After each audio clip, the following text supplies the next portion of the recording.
I've washed my hands and gathered my supplies. The supplies that I will need for unconscious oral care will be a face cloth, 2 towels, a towel barrier for the bed and a towel barrier for the table, a cup, 2 thets, and a tongue depressor. I've washed my hands and gathered my supplies. Mark that.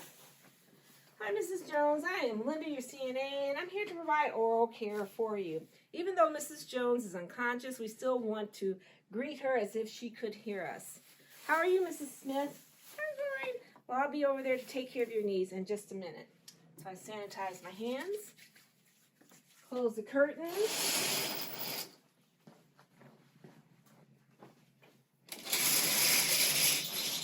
close the door, and check my brakes. All right, Mrs. Jones, I'm just going to move some things around. If you hear me moving around, just getting things prepared.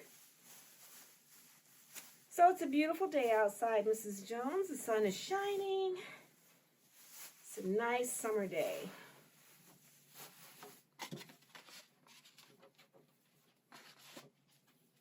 Okay. All right, Mrs. Jones, I'll be right back. I'm going to rinse off your washcloth and get some water. Okay, so using a clean paper towel, turn my faucet on, wet my washcloth. It's nice and warm. And then turn it off to just some cold water for my mouthwash.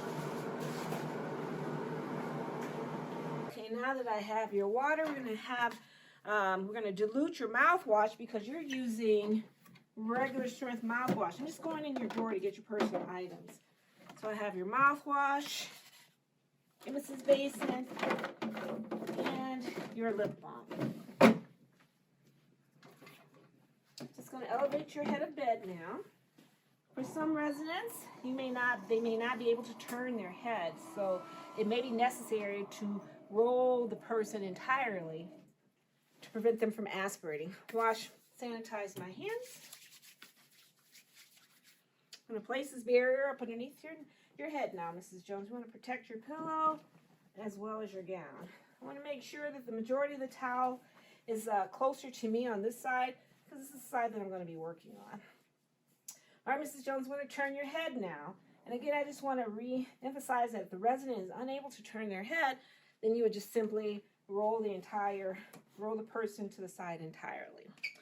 All right, so let me put some mouthwash in my cup to make sure it's diluted half and half mouthwash, half water. And we do that for residents who are using regular store-bought mouthwash that has alcohol in it. Some facilities are now switching over to alcohol-free mouthwash, so you would not have to dilute it. So sanitize my hands and put some gloves on.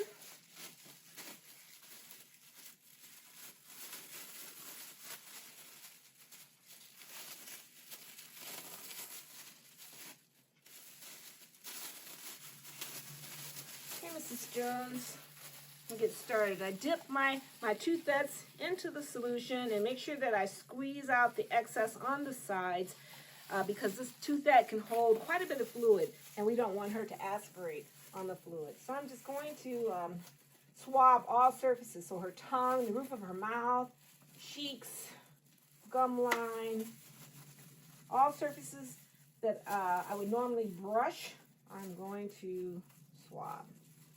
Throw this away. Now for some residents, you may have to use several 2 thets depending on what their need is. Again, squeeze the excess solution off onto the sides of the cup to prevent the resident from aspirating on the solution. Okay, I'm using the tongue depressor to hold her tongue down. Makes it easier for me to access her mouth. Okay, throw everything away. I'm going to use the wet washcloth to wipe her face. And now I can apply lip balm. Okay. And Mrs. Jones, I'm just going to lift your shoulders up again to remove this barrier. Place everything in my linen bag. Take off my gloves sanitize my hands. And now I want to reposition Mrs. Jones. Make sure she's in good body alignment before I walk away from the bed. I also just want to make sure everything's nice and neat while she's still elevated. Just save some time. Call light within reach. I'm going to lower her bed.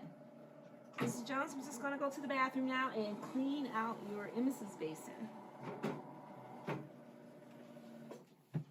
Alright, so as always, to clean your equipment, you always have to wear clean gloves. So sanitize my hands, apply clean gloves.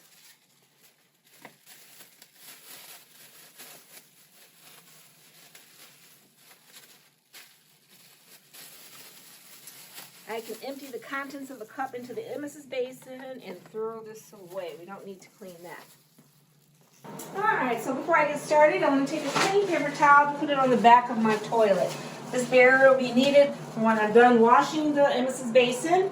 Someplace to put my clean emesis basin. You always empty the dirty water into the dirty toilet. With the clean paper towel, I turn on my faucet so that I don't cross-contaminate my hands. And now I'm going to clean my emesis basin. I'm just going to rinse it a little bit, empty it into the toilet. And then with a clean paper towel, I wash my emesis basin. So again, I want to empty all dirty water into the toilet.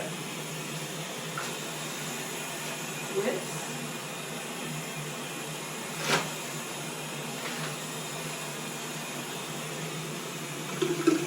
Carefully empty it into the toilet.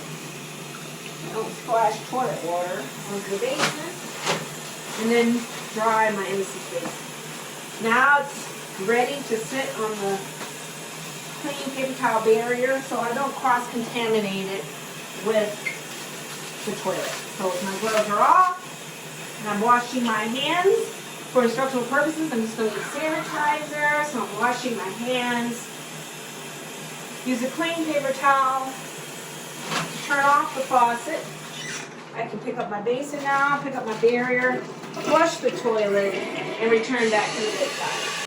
Okay, Mrs. Jones, I'm done cleaning your equipment. I'm just putting things away now.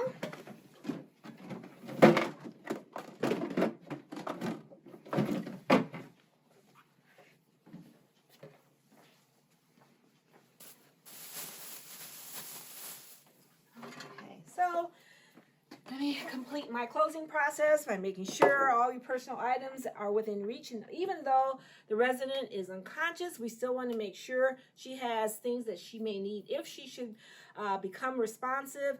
All of her personal items are there for her if she needs them. So her personal items are within reach. The call light is within reach. Her linen is nice and neat and not dragging the floor. Making sure both sides are not dragging the floor for infection control purposes.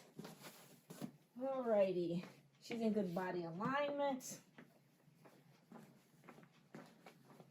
Checking one last time to make sure her brakes are on. And I'll open up the curtains and address the neighbor. Mrs. Smith, is there anything that I can do for you? Oh, there's not. Alright, well, Mrs. Jones, I think I'm all done here. I'll sanitize my hands, and I'll come back in 2 hours to check on you.